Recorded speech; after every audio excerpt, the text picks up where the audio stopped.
बिस्मिल्लाहिर्रहमानिर्रहीम। शुरू अल्लाह के नाम से जो बड़ा मेहरबान निहायत रहम वाला है। अकबर वो अबू बकर सिद्दीक रज़ी अल्लाह अन्हु अॼु असांजे मुल्क पाकिस्तान जे अंदरि इंतहाई अफ़सोस सां चवणो पवे थो त ही मुल्क जेको वॾियुनि क़ुर्बानियुनि खां पोइ आज़ादु थियो, हज़ारे लखे मुसलमान मारिया विया, माण्हुनि पंहिंजूं जागीरूं छॾियूं, मिल्कियतूं छॾियूं, माइट पंहिंजा छॾिया ऐं उहे हिजरत करे पाकिस्तान आया। इन ई मक़सद सां त इन मुल्क जे अंदरि इस्लामी निज़ाम क़ाइमु थींदो ऐं इस्लाम जी हुक्मरानी हूंदी, हिते शरीयत जो निफ़ाज़ थींदो। पर अफ़सोस सां चवणो पवे थो 72 सालनि गुज़रण खां पोइ बि असीं ॾींहों ॾींहुं पोइते वञूं पिया ऐं नतीजतन अल्लाह जी मदद खां महरूम थींदा वञूं। अॼु असांजे मुल्क जे अंदरि टीवी चैनलनि ते अलल ऐलान इस्लाम जो मज़ाक़ उॾायो वञे थो, हत्ता के सहाबा किराम खे गार गंद कई वञे थी, घटि वधि ॻाल्हायो वञे थो। ज़ुल्म कोन्हे हिते, जेकॾहिं के वॾे खे को गार ॾे त उनखे कोर्ट सज़ा ॾींदी आहे। तो सदर खे वज़ीर आज़म खे फलाणे खे तो गार छो ॾिनी, घटि वधि तो छो ॻाल्हायो, जज जे ख़िलाफ़ तो छो ॻाल्हायो, तो इन अदालत आहे। पर अफ़सोस इन मुल्क जे अंदरि जेकॾहिं अबू बकर सिद्दीक रज़ी अल्लाह अन्हु जेको उम्मत जो सभ खां अफ़ज़ल इंसान आहे, उनखे घटि वधि ॻाल्हायो वञे, असांजे मुल्क में अहिड़नि ज़ालिमनि खे का सदा कोन थी मिले। चंद ॾींहं अॻु में टीवी चैनल ते हिकिड़ी औरत जेका राफ़ज़ी आहे, उन छा चयो त पाकिस्तान में कॾहिं बि इंसाफ़ क़ाइमु न थी सघंदो। छो इंसाफ़ क़ाइमु थी न सघंदो? चवे थी इन ई ज़ुल्म जी शुरूआत अबू बकर सिद्दीक रज़ी अल्लाह अन्हु कई। नऊज़ बिल्लाह। कंहिं शुरूआत कई? अबू बकर सिद्दीक रज़ी अल्लाह अन्हु। सैयदा फातिमा रज़ी अल्लाह अन्हा जेका अल्लाह जे नबी जी न्याणी, उनखे हक़ कोन ॾिनाई, हक़ ग़सब करे वेठो, तंहिंजे करे उन दौर खां इहो माना ज़ुल्म हलंदो अचे, इहो ख़तमु न थींदो। टीवी चैनल ते वेही हिकु औरत जंहिंखे चइजे जंहिंजी का हैसियत कोन्हे, बेदीन क़िस्म जी औरत, वो सैयदना अबू बकर सिद्दीक रज़ी अल्लाह अन्हु जेको उम्मत जो सभ खां अफ़ज़ल फ़र्द आहे, उन ते आङुर खणे ऐं घटि वधि ॻाल्हाए ऐं चवे तूं ज़ालिम आहे। अल्लाहु अकबर।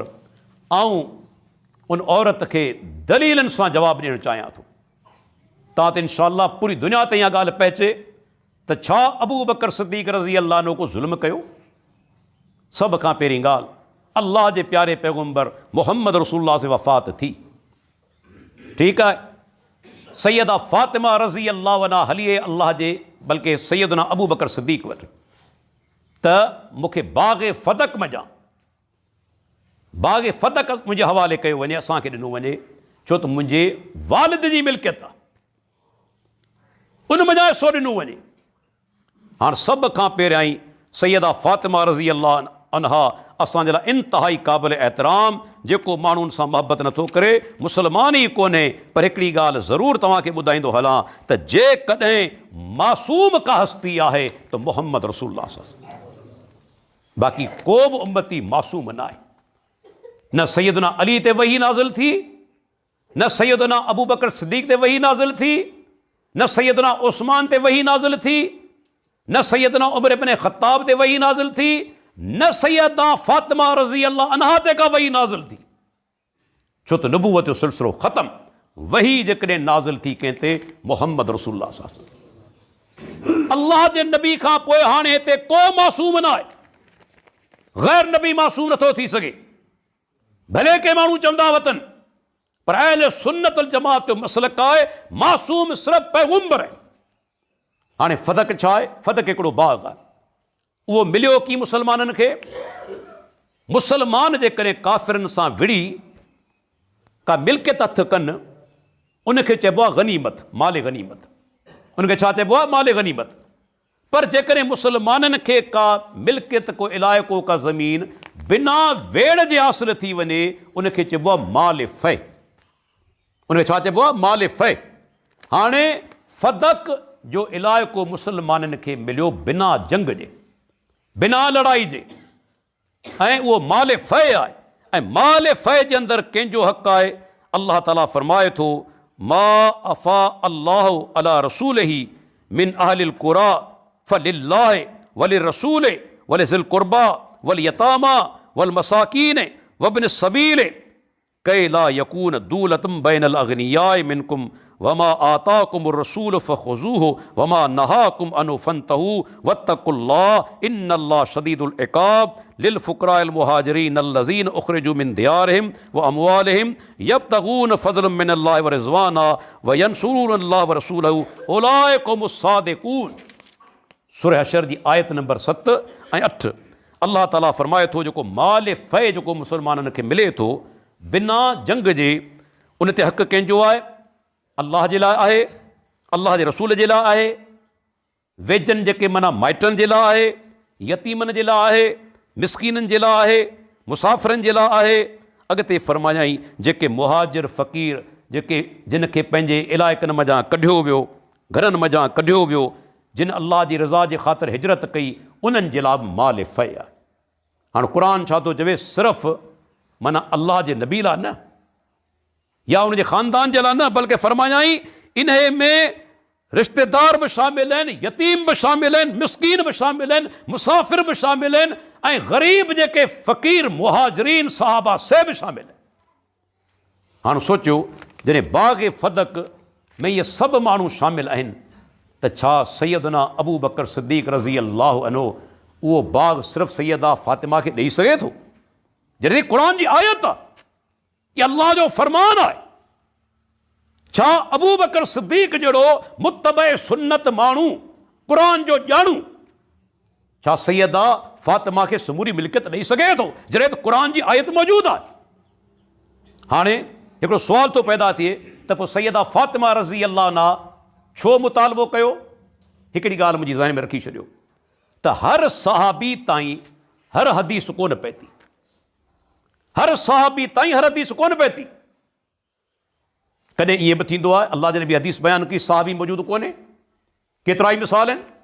ॾिसो सैयदना अली रज़ी अल्लाह अन्हु पंहिंजे दौरे ख़िलाफ़त में जेके मुर्तद थिया तिन खे बाहि में साड़ाए उनखे मौत जी सज़ा ॾिनई। तिरमिज़ी जी हदीस आहे, बुख़ारी जी रिवायत आहे। जॾहिं सैयदना अब्दुल्ला बिन अब्बास खे ख़बर पई तॾहिं चवणु लॻो अली अल्लाह जे नबी जो फ़रमान आहे ला तुअज़्ज़िबू बिअज़ाबिल्लाह, बाहि जो अज़ाब अल्लाह जो अज़ाब आहे ऐं अल्लाह जे अज़ाब सां कंहिंखे न मारियो, बाहि में तव्हां छो साड़ायो? अली मुर्तज़ा फ़ौरन पंहिंजी ग़लती जो एतिराफ़ कजे, सादा कई इब्न अब्बास, इब्न अब्बास तो सच चयो। ॾिसो हदीस कोन पए थी न। सैयदना उमर इब्न ख़त्ताब सां हिकिड़ो सहाबी मिलणु अचे थो, 3 दफ़ा इजाज़त वठे थो, दर ठुकाए थो, जवाब न मिलियो, मोटी वियो। बाद में सैयदना उमर इब्न ख़त्ताब पुछो छो मिलणु कोन आई?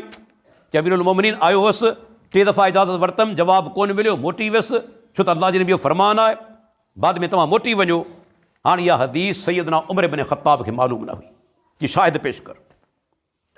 सैयदना अबू बकर सिद्दीक़ वटि हली आई ॾाॾी, मुंहिंजो पोटो गुज़ारे वियो, पोटे जी मिल्कियत तव्हां मूंखे हिसो ॾियो। हदीस मालूम न हुई।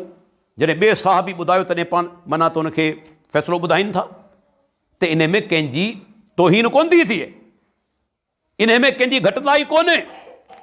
सैयदा फ़ातिमा रज़ी अल्लाह अन्हा जॾहिं हली आई तॾहिं अबू बकर सिद्दीक़ रज़ी अल्लाह अन्हु फरमायो त मूंखे अल्लाह जे नबी जा जेके रिश्तेदार आहिनि पंहिंजे रिश्तेदारनि खां वधीक महबूब आहिनि, वधीक महबूब आहिनि। पर अल्लाह जे नबी जी हदीस आहे ला नूरसो मा तरकना सदक़तुन, असां पैगुंबरनि जो को मीरास न थींदो आहे, विरसो पोयां न हूंदो आहे माली, असीं जेकी कुझु छॾे वञूं सो सदको आहे, जेकी कुझु छॾे वञूं सदको आहे, असांजी विरासत माली कोन थींदी आहे। हाणे हदीस सही बुख़ारी जे अंदरि मौजूदु आहे ऐं ॿुधाईंदो हलां त केतिरा सहाबी आहिनि जिन इहा रिवायत पेश कई। बाज़ शिया हज़रात चवंदा आहिनि बाबा अबू बकर सिद्दीक़ नऊज़ बिल्लाह कूड़ घणियो, कूड़ ठाहियाई। हालांकि इहा हदीस सिर्फ़ु अबू बकर सिद्दीक़ खां मरवी कोन्हे, सैयदना उमर इब्न ख़त्ताब खां, सैयदा आयशा खां, सैयदना अबू हुरैरा खां, बल्कि सैयदना उमर इब्न ख़त्ताब वटि हिकु दफ़ो माना जमात साहबा जी वेठल हुजे, जंहिंमें तलहा बिन उबैदुल्लाह बि आहे, जंहिंमें ज़ुबैर बिन अवाम बि आहे, अब्दुर्रहमान बिन औफ बि आहे, साद बिन अबी वक़ास बि आहे, अली बिन अबी तालिब बि आहे, अब्बास बिन अब्दुल मुत्तलिब बि आहे। इहे सभु वेठा हुआ। तॾहिं सैयदना उमर बिन फारूक चयो, ऐं कसम ॾियां थो तव्हांखे अल्लाह जो, जंहिंजे हुकम सां ज़मीन ऐं माना आसमान क़ाइम आहिनि, छा अल्लाह जे नबी कोन फरमायो हो त असां नबियुनि जी का माना विरसो न थींदो आहे, असां जेकी कुझु छॾे वञूं सो सदको आहे। अव्हांखे कसम ॾियां थो इहा हदीस तव्हां ॿुधी आहे न? सभिनी चयो कद काल, बिल्कुलु अल्लाह जे नबी इहो फरमायो।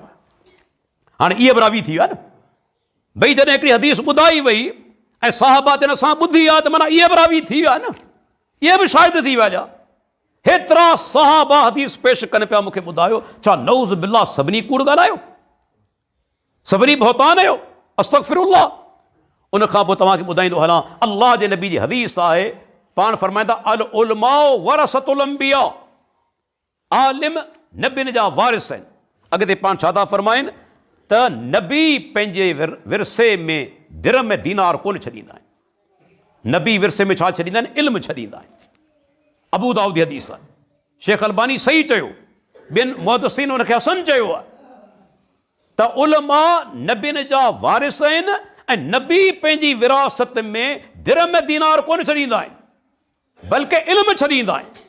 ऐं दिलचस्प ॻाल्हि तव्हांखे ॿुधाईंदो हलां, इहा साॻी रवायत शिया हज़रात ते किताब अल उसूल मिनल काफ़ी जे अंदरि मौजूदु आहे, इन्हनि जे किताब में मौजूदु आहे। हाणे हदीस बि वाज़े करे थी त अंबिया जेकी कुझु पोयां छॾे वञनि उहो माली विरसो कोन हूंदो आहे, उहो इल्म जो दीन जो विरसो हूंदो आहे। छो त पैगंबर दुनिया जी इन शयुनि खां उन्हनि जो दर्जो मथां आहे, दुनिया जा तालिब कोन आहिनि। लेकिन तव्हां ॾिसो इते हमरान ॿ दलील पेश कया आहिनि, ऐं चाहियां थो उनजो जवाबु ॾींदो हलां। जेती क़ुर में अचे थो वरिस सुलेमान दाऊद, सुलेमान अलैहिस्सलाम दाऊद अलैहिस्सलाम जो वारिस थियो। ॾिसो सही, हीअ चवनि था त अबू बकर सिद्दीक़ चवे थो त पैगंबरनि जो को वारिस न थींदो आहे, क़ुर चवे थो त सुलेमान दाऊद अलैहिस्सलाम जो वारिस थियो। हाणे छा सुलेमान वारिस थियो दाऊद अलैहिस्सलाम जे इल्म जो, नुबुवत जो? छो त दाऊद जा उन खां सवाइ ॿिया बि केतिरा ई पुट अलैहिस्सलाम, ख़ुदि शिया हज़रात चवनि था 17 खां 19 पुट हुआ। पोइ अकेलो सुलेमान वारिस कीअं थियो? ॻाल्हि सम्झ में आई? अकेलो सुलेमान वारिस कीअं थियो? अल्लाह अकेले सुलेमान जो नालो छो वरितो जॾहिं 17 पुट ॿिया बि हुआ? मालूम थियो हिते मिल्कियत जी विरासत उनजो ज़िक्र न आहे, हिते इल्म ऐं नुबुवती विरासत जो ज़िक्र आहे। तॾहिं अल्लाह चयो त सुलेमान वारिस थियो दाऊद अलैहिस्सलाम जो, छो सुलेमान पाण पैगंबर आहे। वरी दलील पेश कनि था, साईं ॾिसो ज़करिया अलैहिस्सलाम अल्लाह खां दुआ घुरी त मूंखे पुट ॾे, यरिसुनी व यरिसु मिन आल याकूब, मुंहिंजो वारिस थिए आल याकूब जो वारिस थिए। हाणे पुछणु चाहियां थो ज़करिया अलैहिस्सलाम छा हो? वाढ को कमु कंदो, मुस्लिम जी रिवायत आहे वाढ को कमु कंदो। वाढ वटि मिल्कियत कहिड़ी हूंदी? छा पैगंबर खे हिन शइ जी ॻणती हूंदी आहे त गुज़ारे वेंदुसि मुंहिंजे माल जो छा थींदो, दौलत जो छा थींदो? पैगंबर कॾहिं हिन शइ जी ॻणती कंदो? मथां वरी वाढो, वाढे जी मिल्कियत छा हूंदी जो अल्लाह खां वारिस घुरे सिर्फ़ु दौलत जे लाइ? न, हुन अल्लाह खां दुआ घुरी अहिड़े वारिस जी जेको इल्म ऐं नुबुवत जो वारिस हुजे। पोइ रब्बुल आलमीन यहया अलैहिस्सलाम ॾिनो न, पैगंबर आहे या कोन्हे? पैगंबर आहे न। ऐं ॿी ॻाल्हि, अहिड़ो ॾाटे टोड़ जवाबु आहे जंहिंजो जवाब अॼु ताईं कंहिं में हिमत न आहे जो ॾेई सघे। अॻिते ज़करिया अलैहिस्सलाम चवे थो मुंहिंजा रब जेको मुंहिंजो वारिस बि थिए, आले याकूब जो वारिस बि थिए। हाणे याकूब अलैहिस्सलाम 2000 साल अॻु में पैदा थियो, विच में घणा पुश्तूं केतिरियूं आयूं हूंदियूं, हज़ारे माना औलाद हूंदो न, हज़ारनि जी तादाद में। पोइ हिकिड़ो पुट हुन जो वारिस कीअं थींदो? ॻाल्हि सम्झ में आई? ॻाल्हि सम्झ में आई आहे कोन आई? त भई अकेलो यहया अलैहिस्सलाम आले याकूब जो वारिस कीअं थींदो? मिल्कियत जो वारिस थींदो? कीअं थींदो? मिल्कियत जो वारिस न, इल्म जो वारिस, नुबुवत जो वारिस। वरना याकूब अलैहिस्सलाम ऐं ज़करिया अलैहिस्सलाम जे विच में तक़रीबन 2000 साल जो फ़ासिलो आहे, हज़ारनि जी तादाद में औलाद। छा अकेलो यहया सभिनी जी मिल्कियत जो वारिस थींदो? कॾहिं नथो थी सघे, सुवाल ई पैदा कोन थो थिए। मालूम थियो हिते जेका दुआ घुरी आहे ज़करिया अलैहिस्सलाम, उहा बि नुबुवत इल्म जो वारिस थिए। या अल्लाह अहिड़ो पुट अता कर जेको मुंहिंजी नुबुवत ऐं इल्म जो वारिस थिए। अल्लाहु अकबर। उन खां पोइ तव्हां ॾिसो जेके चवनि था त सैयदना अबू बकर सिद्दीक़ रज़ी अल्लाह अन्हु बेइंसाफ़ी कई। ॾिसो क़ुर में अल्लाह ताला फरमाए थो त अल्लाह तव्हांखे वसियत करे थो त विरसो तव्हां विरायो। हिकिड़ी ॻाल्हि तव्हांखे ॿुधाईंदो हलां त पैगुंबर जी शख़्सियत अहिड़ी आहे जंहिंजे लाइ के ख़ासि क़ाइदा आहिनि। ॿियनि सभिनी जी मिल्कियत विराइबी, नबी जी मिल्कियत कोन्हे विराइबी, सदको आहे, इहो ख़ासि हुकुम आहे। जीअं हिकिड़ो ख़ासि हुकुम ॿियो बि आहे, पाण मां को बि माण्हू वध में वधि 4 शादियूं करे सघे थो, लेकिन नबी जे लाइ ख़ासि हुकुम छा आहे, 4 खां मथे शादियूं करे सघे थो, आहे न। पाण मां को बि माण्हू सुम्हंदो, उनजी दिलि सुजाॻ न हूंदी, पैगुंबर निंड में हुजे, अखियुनि खे निंड हुजे, दिलि सुजाॻ हूंदी आहे, जीअं अल्लाह जी वही निंड में नाज़िल थिए त उनखे महफ़ूज़ करे वठे। अहिड़े नमूने सां तव्हां ॾिसो, असां लगातार रोज़ो नथा रखी सघूं। पैगुंबर विसाल जो रोज़ो रखंदो हो, त के हुकुम अहिड़ा आहिनि जेके नबी लाइ ख़ासि आहिनि। नबी जो विरसो न विराइबो, नबी 4 खां मथे शादियूं करे सघे थो, इहो ख़ासि हुकुम आहे। हिते आम कानून लागू कोन थींदो। उन खां पोइ हिकिड़ी ॿी ॻाल्हि इंतिहाई अहम, जेकॾहिं ठीकु आहे तव्हां आम क़ाइदो लागू करियो पैगुंबर जी मिल्कियत ते, छा सैयदा फ़ातिमा अकेली वारिस हुई? न। हिकिड़ो मिसाल तव्हांखे ॾींदो वञे विरासत जो सम्झाईंदे। हिकिड़ो शख़्स गुज़ारे थो वञे, पोयां वारिस में हिकिड़ी धीउ आहे, हिकु धीउ अथसि, 4 ज़ालूं आहिनि ऐं ॿियो चाचो अथसि। हाणे मिल्कियत कीअं विराइबी? कंहिं बि मौलवी खां पुछो, अधु मिल्कियत मिलंदी धीअ खे, समूरी न, अधु मिल्कियत मिलंदी धीअ खे, ऐं 8 हिसो जेको आहे ज़ालनि में विराइबो। 8 हिसो 4 ज़ालनि में विराइबो बराबरी जे बुनियाद ते, ऐं बाक़ी जेका मिल्कियत बचंदी क़रीबी मर्द रिश्तेदार खे मिलंदी। उहो चाचो जेकॾहिं आहे त असबा थी उहो मिल्कियत खणंदो। हाणे जेकॾहिं तव्हां अल्लाह जे नबी जे बारे में इहो आम क़ाइदो लागू करियो, अधु मिल्कियत मिलंदी सैयदा फ़ातिमा खे, उन खां पोइ 8 हिसे में पैगुंबर जूं जेके उन ज़माने में घरवारियूं मौजूदु हुयूं 8 या 9 सभु हिसेदार थींदियूं, ऐं बाक़ी मिल्कियत मिलंदी अब्बास बिन अब्दुल मुत्तलिब खे। ॻाल्हि सम्झ में आई? जेकॾहिं इहे विराहिजे हा, इहो क़ाइदो लागू थिए हा, तॾहिं बि सैयदा फ़ातिमा खे समूरी मिल्कियत कोन मिलंदी, बाक़ी बचियल मिल्कियत चाचे खे मिलंदी। 8 हिसो में घरवारियूं शामिल थींदियूं, पर उहो तॾहिं जॾहिं मिल्कियत विराहिजे। पैगुंबर जी मिल्कियत जेका हूंदी आहे, पोयां जेको छॾे वेंदो आहे माल, उहा मीरास जेको माना विराइबो न आहे, बल्कि उहो सदको आहे। ऐं ॾिसो सैयदना अबू बकर सिद्दीक़ छा चयो सैयदा फ़ातिमा खे, जी अल्लाह जे नबी जे दौर जे अंदरि जेको बि आमदनी थींदी हुई, आल में अहले बैत में विराईंदो हुअसि, मिस्किन ग़रीबनि में विराईंदो हुअसि, हाणे बि उन्हनि में ई विराईंदुसि, पंहिंजे घर खणी कोन वेंदुसि, वरी बि उन्हनि में ई विराईंदुसि। हता कि अञा वॾो दलील ॾिसो, उन खां पोइ उमर बिन ख़त्ताब जो दौरु आयो, ख़िलाफ़त जो साॻिए तरीक़े सां विराइनि था। उस्मान बिन अफ़ान जो दौरु आयो, साॻिए तरीक़े सां उहा माना त आमदनी विराइनि था। हाणे दौरु आयो सैयदना अली बिन अबी तालिब जो। ॾिसो ॻाल्हि टुटी वई। छा सैयदना अली बिन अबी तालिब पंहिंजे दौरे ख़िलाफ़त में जॾहिं वटनि ताक़त बि हुई, छा बाग़ फ़तक पंहिंजे कब्ज़े में वरितो? आहे कंहिं वटि जवाबु?